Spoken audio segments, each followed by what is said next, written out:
आज की इस गहन चर्चा में स्वागत है श्रोताओं। आज का जो हमारा मिशन है ना, वो बहुत ही स्पष्ट है और मतलब बेहद रोमांचक भी है। बिल्कुल। और ये मिशन है चाइल्ड डेवलपमेंट एंड पेडागोजी, यानी सीडीपी का जो सारा डर है उसे जड़ से खत्म करना। एकदम सही। और आने वाली परीक्षाओं में 30 में से पूरे 30 अंक पक्के करना। परीक्षा की तैयारी कर रहे छात्रों के लिए आज का ये सत्र एक तरह से निर्णायक मोड़ साबित होने वाला है। हाँ, ये तो है। लेकिन इस अद्भुत चर्चा में गहराई से जाने से पहले ना, एक बहुत ही महत्वपूर्ण जानकारी साझा करनी है।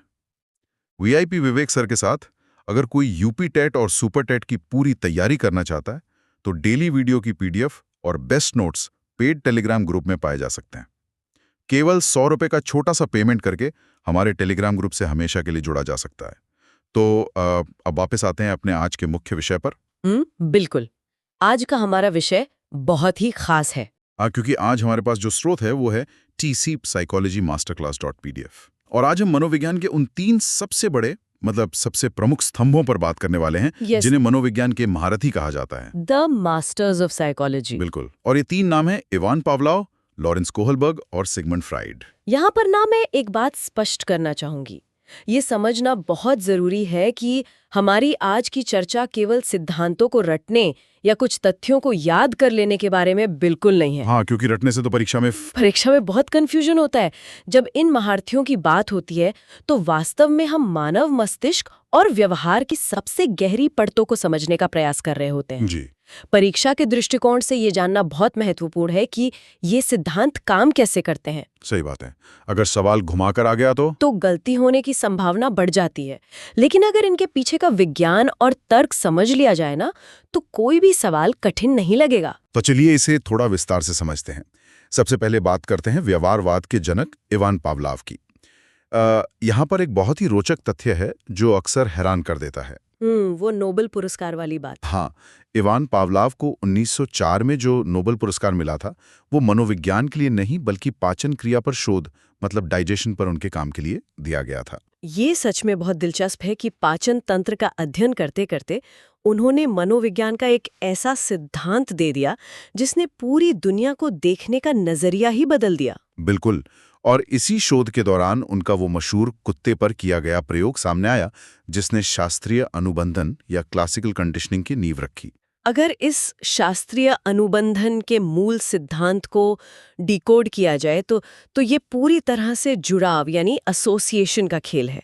पावलोव ने अपने प्रयोग से ये सिद्ध किया कि कैसे एक तटस्थ उद्दीपक मतलब न्यूट्रल स्टिमुलस, राइट? हाँ, न्यूट्रल स्टिमुलस, जिसका पहले से कोई प्रभाव नहीं होता, जैसे कि एक घंटी की आवाज। तो अगर इस घंटी की आवाज को बार बार एक स्वाभाविक उद्दीपक यानी नेचुरल स्टिमुलस जैसे कि भोजन, बिल्कुल, भोजन के साथ जोड़ा जाए तो मस्तिष्क उन दोनों के बीच एक गहरा संबंध बना लेता है। अंततः वो तटस्थ उद्दीपक भी वही प्रतिक्रिया पैदा करने लगता है जो स्वाभाविक उद्दीपक करता था। मतलब सिर्फ घंटी बजने पर ही लार टपकने लगती है? एकदम सही। पावलोव के प्रयोग में ना 4 मुख्य तकनीकी तत्व हैं जिन्हें समझना आवश्यक है। पहला है UCS यानी अनुबंधित उद्दीपक, जो यहाँ भोजन है। और दूसरा तत्व है UCR यानी अनुबंधित अनुक्रिया, जो कि भोजन को देखकर आने वाली लार है। हाँ, तीसरा तत्व है CS यानी अनुबंधित उद्दीपक, जो घंटी की आवाज है।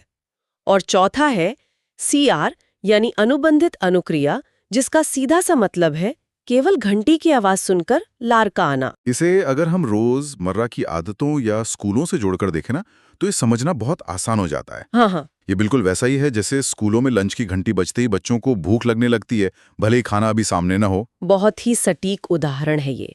घंटी एक तटस्थ आवाज थी, लेकिन लंच के साथ बार बार जोड़ने से उसने बच्चों के दिमाग में भूख की अनुक्रिया पैदा कर दी। और यहीं से परीक्षा के लिए सबसे महत्वपूर्ण कॉन्सेप्ट्स निकल कर आते हैं, वो जो पिछले वर्षों के प्रश्न पत्रों में बार बार आते हैं। हाँ, PYQs का विश्लेषण करने पर पावलोव के 4 प्रमुख संप्रत्यय बार बार सामने आते हैं। पहला है विलोपन या एक्सटिंक्शन, एक स्थिति पर विचार करते हैं। मान लीजिए कुत्ते को घंटी की आवाज तो सुनाई जा रही है, लेकिन उसके बाद उसे कई दिनों तक भोजन नहीं दिया जाता। तो फिर कुत्ता समझ जाएगा कि घंटी बजने पर कुछ नहीं मिलने वाला। बिल्कुल। धीरे धीरे कुत्ता घंटी बजने पर लार टपकाना बंद कर देगा। इसे ही विलोपन कहते हैं, मतलब सीखी हुई अनुक्रिया का पूरी तरह समाप्त हो जाना। तो क्या इसका मतलब यह है कि वो सीखी हुई आदत हमेशा के लिए खत्म हो जाती है?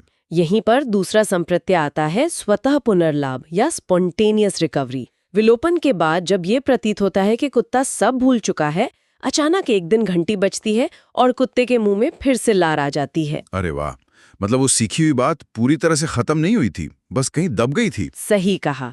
तीसरा महत्वपूर्ण संप्रत्यय है उद्दीपक सामान्यीकरण या स्टिम्युलस जनरलाइजेशन। इसमें कुत्ता न केवल उस विशिष्ट घंटी की आवाज पर लार टपकाता है, बल्कि उस जैसी किसी भी अन्य आवाज पर, जैसे कि किसी अलार्म की आवाज या सायरन पर भी लार टपकाने लगता है। मतलब वो मिलती जुलती आवाजों में फर्क नहीं कर पाता। हाँ, वो सामान्यीकरण कर लेता है। इसके ठीक विपरीत चौथा संप्रत्यय है उद्दीपक विभेदन या स्टिम्युलस डिस्क्रिमिनेशन। इसमें कुत्ता धीरे धीरे ये सीख जाता है कि केवल एक खास घंटी बजने पर ही भोजन मिलेगा। अब वो असली घंटी और अन्य मिलती जुलती आवाजों के बीच स्पष्ट अंतर समझना सीख जाता है। बाहरी आवाजों और उद्दीपकों से व्यवहार को नियंत्रित करने का ये सिद्धांत वास्तव में कई चीजों को स्पष्ट कर देता है। लेकिन क्या होता है जब इंसान के सामने कोई घंटी नहीं, बल्कि कोई नैतिक संकट आ खड़ा हो? ये एक बहुत ही बेहतरीन सवाल है। हाँ, और यही सवाल हमारी चर्चा को अगले पड़ाव की ओर ले जाता है। लॉरेंस कोहलबर्ग और उनका नैतिक विकास का सिद्धांत। कोहलबर्ग के पूरे सिद्धांत का आधार एक बहुत ही प्रसिद्ध कहानी है, जिसे हेन्स की दुविधा या हेन्स डिलेमा कहा जाता है। श्रोताओं को ये कहानी जरूर सुननी चाहिए। बिल्कुल। कहानी कुछ यूं है कि हेन्स नाम के एक व्यक्ति की पत्नी बहुत बीमार है और लगभग मौत के कगार पर है। एक ही दवा है जो उसकी जान बचा सकती है, लेकिन वो दवा बनाने वाला केमिस्ट उस दवा के लिए बहुत ज्यादा पैसे मांग रहा है, जो हेन्स के पास नहीं है। हेन्स हर जगह से पैसे जुटाने की कोशिश करता है, लेकिन असफल रहता है। फिर वो क्या करता है? अंत में अपनी पत्नी की जान बचाने के लिए वो रात में उस केमिस्ट की दुकान का ताला तोड़कर दवा चुरा लेता है। अब श्रोताओं के सामने ये विचार करने वाली बात है कि क्या हेन्स का चोरी करना सही था या गलत। कोहलबर्ग ने इसी तरह की दुविधाएं अलग अलग उम्र के बच्चों और लोगों के सामने रखी। ये द्विधा ना इंसान की सोच को बहुत गहरे स्तर पर चुनौती देती है। कोहलबर्ग ये नहीं जानना चाहते थे कि लोगों ने हाँ कहा या ना, बल्कि उनका मुख्य ध्यान इस बात पर था कि लोगों ने अपने जवाब के पीछे तर्क क्या दिया है। मतलब फैसला क्यों लिया गया, ये ज्यादा जरूरी था। एकदम सही। इसी तर्क के आधार पर उन्होंने अपने सिद्धांत की संरचना की, जिसमें 3 स्तर और 6 अवस्थाएं शामिल हैं। उन्होंने सबसे पहले स्तर 1 को परिभाषित किया, जिसे पूर्व परंपरागत स्तर या प्री कन्वेंशनल लेवल कहते हैं। ये मुख्य रूप से 4 से 10 वर्ष की आयु के बच्चों में देखा जाता है। तो इस उम्र में नैतिकता कैसे तय होती है? इस उम्र में बच्चों की नैतिकता पूरी तरह से बाहरी दंड या पुरस्कार पर निर्भर करती है। इसकी पहली अवस्था है दंड और आज्ञा पालन, यानी पनिशमेंट एंड ओबीडियंस। इस अवस्था में सही गलत सिर्फ इस बात से तय होता है कि सजा मिलेगी या नहीं। यानी इस अवस्था का कोई बच्चा सिर्फ इसलिए कहेगा कि हेन्स को चोरी नहीं करनी चाहिए थी, क्योंकि चोरी करने पर पुलिस उसे पकड़ लेगी और जेल में डाल देगी। उसका पूरा ध्यान सिर्फ सजा से बचने पर है। बिल्कुल। फिर आती है इसी स्तर की स्टेज 2, जिसे साधनात्मक सापेक्षवादी या टिट फॉर टैट कहते हैं। यहाँ बच्चे में जैसे को तैसा वाली भावना आ जाती है। वो अपनी जरूरत पूरी करने को ही नैतिकता मानता है। तो बच्चा ये तर्क दे सकता है कि हेन्स ने अपनी पत्नी के लिए चोरी की, तो ये ठीक है, क्योंकि बदले में पत्नी भी तो कभी उसके काम आएगी। हाँ, यहाँ स्वार्थ नैतिकता का आधार बन जाता है। ये देखना दिलचस्प है कि कैसे उम्र के साथ सोच बदलती है, क्योंकि इसके बाद प्रवेश होता है स्तर 2 में, जिसे परंपरागत स्तर या कन्वेंशनल लेवल कहा जाता है। ये आमतौर पर 10 से 13 वर्ष की आयु के बीच देखा जाता है। और यहाँ का सबसे बड़ा कीवर्ड है समाज के नियम और अपेक्षाएं मानना। अब बच्चा सिर्फ दंड से नहीं डरता, बल्कि समाज में अपनी छवि को लेकर चिंतित रहता है। छवि मतलब वो गुड बॉय वाली बात? हाँ। इस स्तर की पहली अवस्था यानी स्टेज 3 है अच्छा लड़का अच्छी लड़की की अवस्था। इस उम्र में किशोर चाहते हैं कि लोग उनकी तारीफ करें।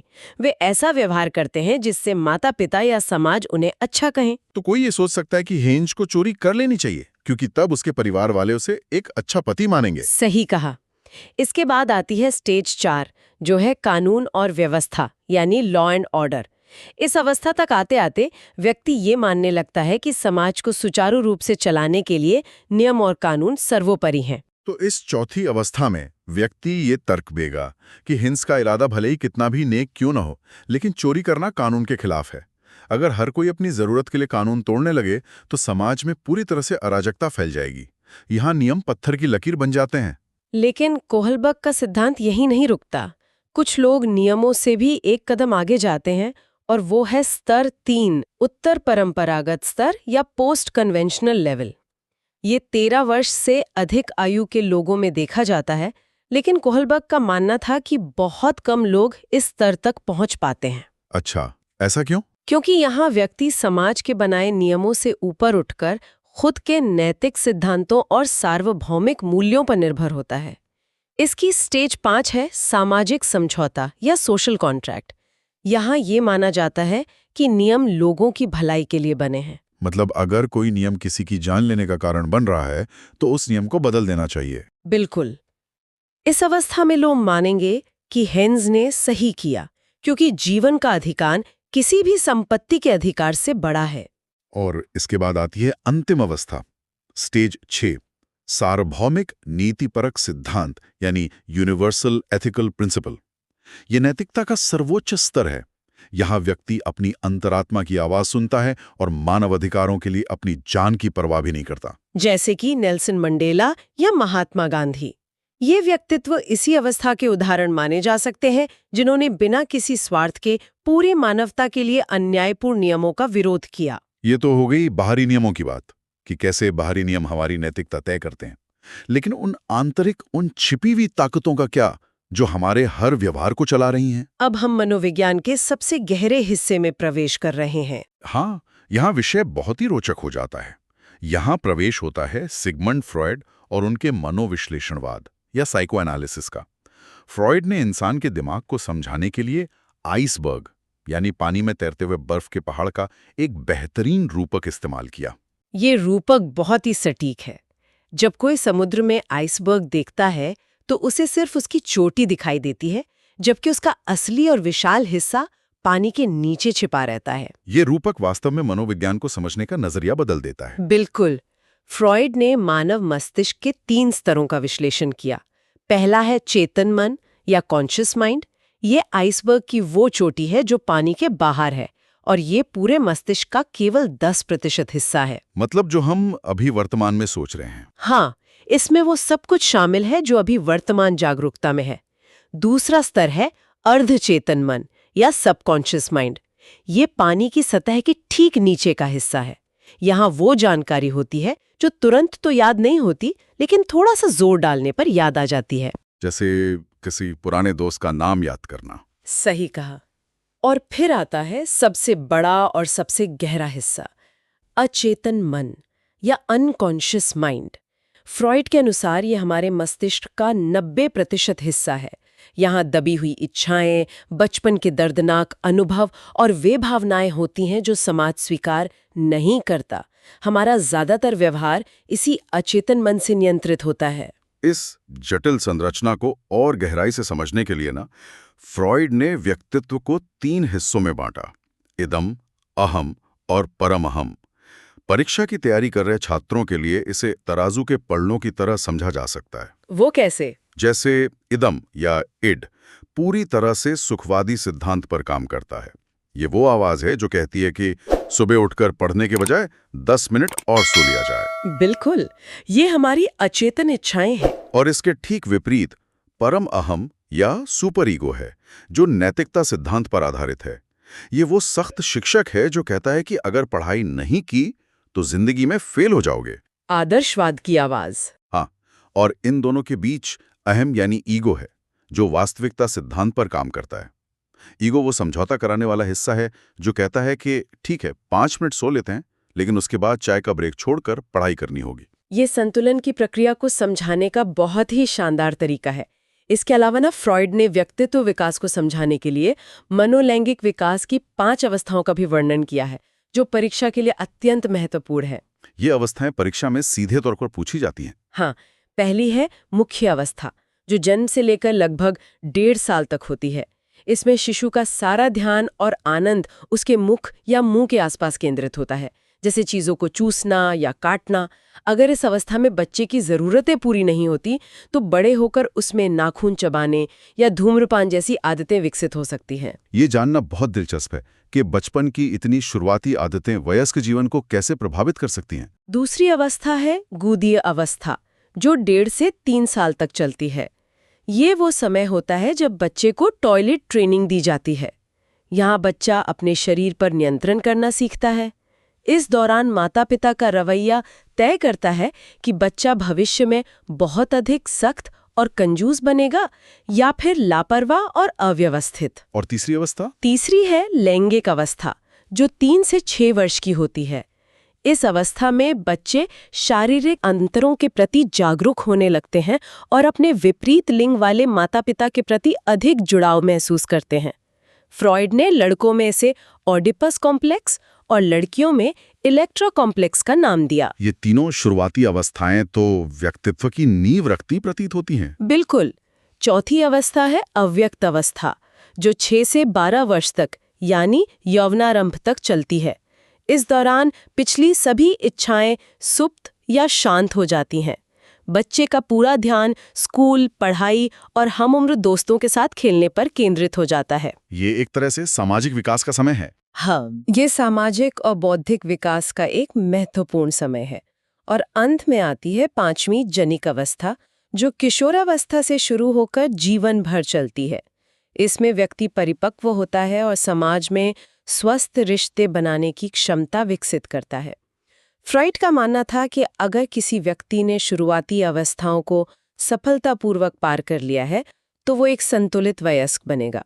ये सारे सिद्धांत सुनने में जितने गहरे लगते हैं ना, परीक्षा की तैयारी कर रहे छात्रों के मन में अक्सर ये सवाल भी आता है कि भाई एक शिक्षक के रूप में इन सिद्धांतों का वास्तविक कक्षा में कैसे उपयोग किया जा सकता है। ये बहुत जरूरी सवाल है। पावलोव, कोलबर्ग और फ्रॉइड के इन भारी भरकम सिद्धांतों को एक शिक्षक अपनी क्लासरूम में कैसे लागू करेगा? देखिए, शिक्षा का मुख्य उद्देश्य ज्ञान को व्यवहार में लाना ही तो है।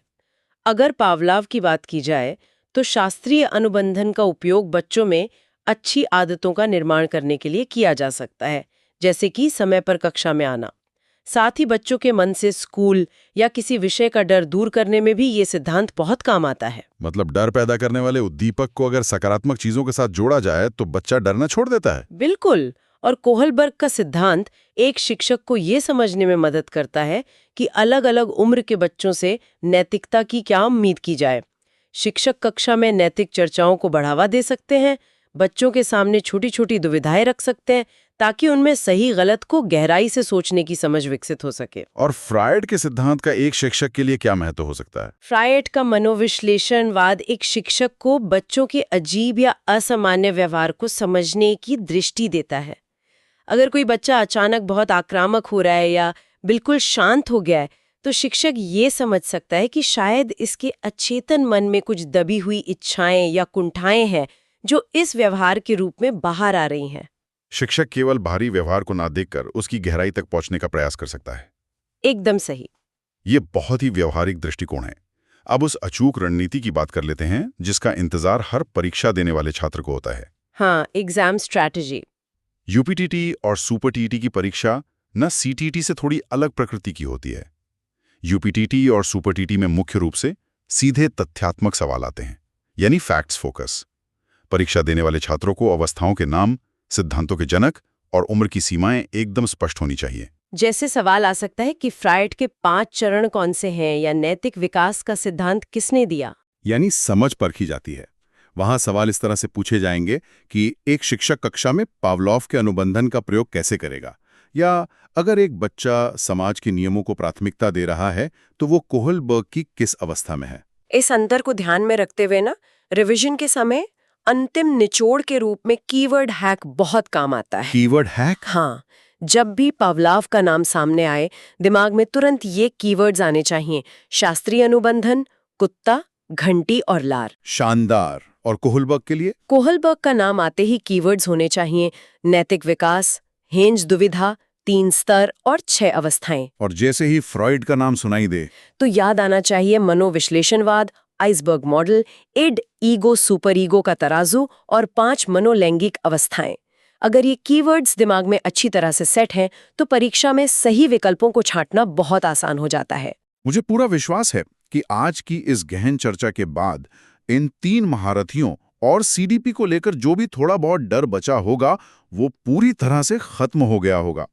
अब परीक्षा में 30 में से 30 अंक लाना एक वास्तविक लक्ष्य बन चुका है। बस ये याद रखना है कि अधिक मास्टर क्लासेस के लिए लाइक, शेयर और सब्सक्राइब जरूर करें और अपनी तैयारी को और मजबूत करने के लिए पीडीएफ डाउनलोड करना ना भूलें। आज की चर्चा का अंत ना एक गहरे सवाल के साथ किया जा सकता है।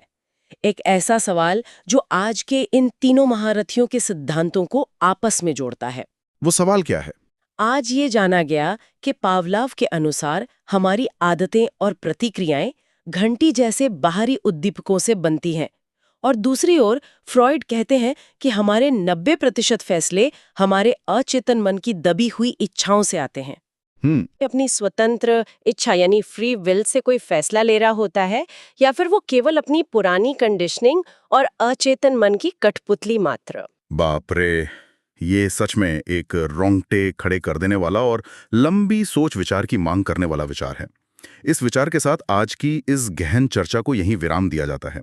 परीक्षा की तैयारी कर रहे सभी छात्रों को उनके शानदार सफर और आने वाली परीक्षाओं के लिए बहुत बहुत शुभकामनाएं। सीखते रहें, आगे बढ़ते रहें। जल्द ही अगली गहन चर्चा में फिर से मुलाकात होगी। अपना ध्यान रखें।